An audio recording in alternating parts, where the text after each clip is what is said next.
It's easy to overlook the last couple of picks in your draft, but a lot of times that's where the league winners are found. Speaking of drafts, join us every Tuesday, Thursday, and we're going to help you figure out who those late round picks should be. We're doing mock drafts all throughout the offseason. If you click the link in the description below, then you can join us on Sleeper as we mock draft live with you, the fantasy football endgame community. All right, Chris, let's talk about some picks here that you think could be absolute steals in the late rounds of 2021 drafts.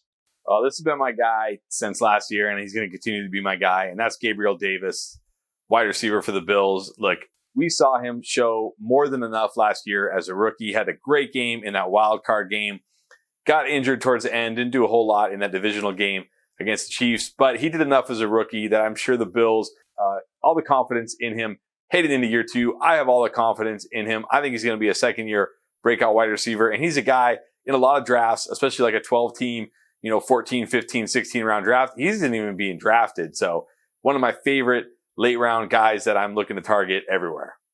Yeah, and when you're attached to an elite quarterback, which I guess we have to call Josh Allen that based on last year, believe it or not, that's always a good thing, part of a high-powered offense. And he's kind of an afterthought. Nobody's really on him, so could be an absolute steal. I'm going to go with also a second-year receiver, and this is a guy that is also kind of flying under the radar, also in New York State, but talking about the Jets here, that's Denzel Mims. And look, the Jets were just a total disaster last year. We don't have to go over that, but we know it's going to be a brand new day in 2021. New coaching staff, new quarterback, maybe, hopefully. We shall see. But either way, look, Mims was held back, as the whole offense was, by Adam Gase, and just the ridiculous play all across the board there. You think things have to get better. This is a guy with sub 4.4 speed. He averaged 15.5 yards per reception. He had actually a decent floor too, because every time he caught the ball, he did things with it, had some big plays. So he had a nice little streak there, several games in a row where he was going at least for 40 yards. And so this isn't a boom bust all or nothing play here. This is a guy who could absolutely step forward. Are they going to land Deshaun Watson? Are they going to make a play for, somebody else? Are they going to take a quarterback? We don't know yet. But either way, this is only going to be better for Mims, and he's a guy that you should target now before that happens. Yeah, and you got to think if they don't make something happen for Deshaun Watson or Russell Wilson, they're going to draft, one of those quarterbacks, Fields, Wilson, whoever they have higher after Trevor Lawrence.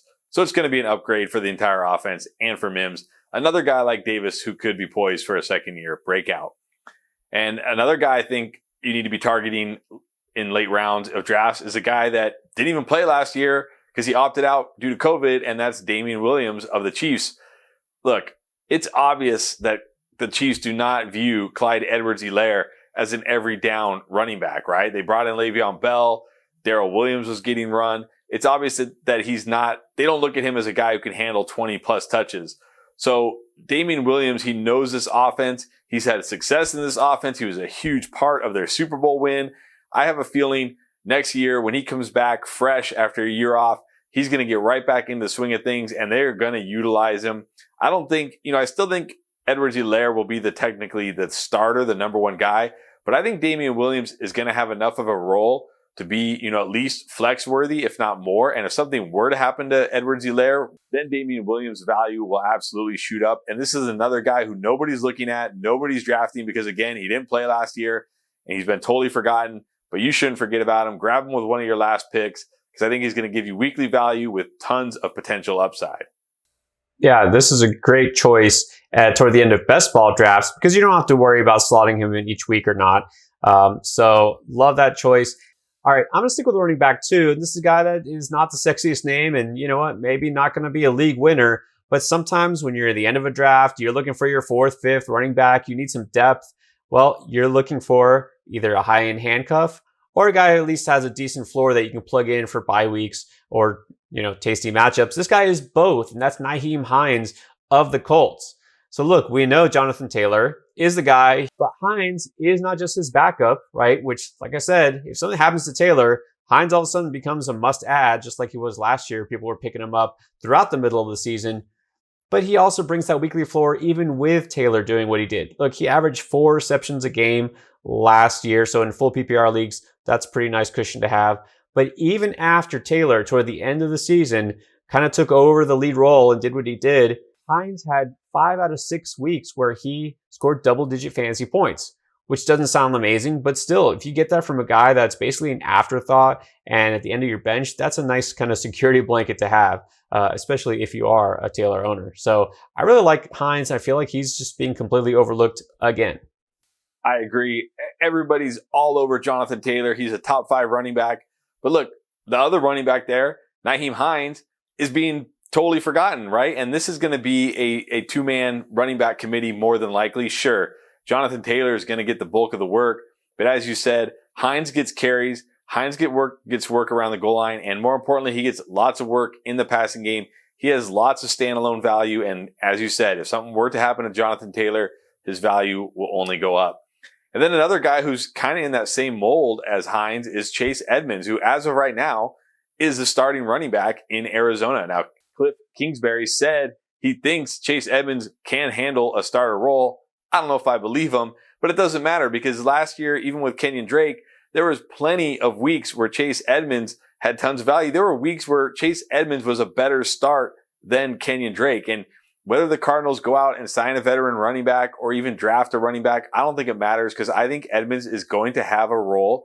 He's going to have that change of pace, number 2 back. And we've seen in this offense, they're not just going to give one guy the ball 70, 80% of the time. It's going to be closer to a split.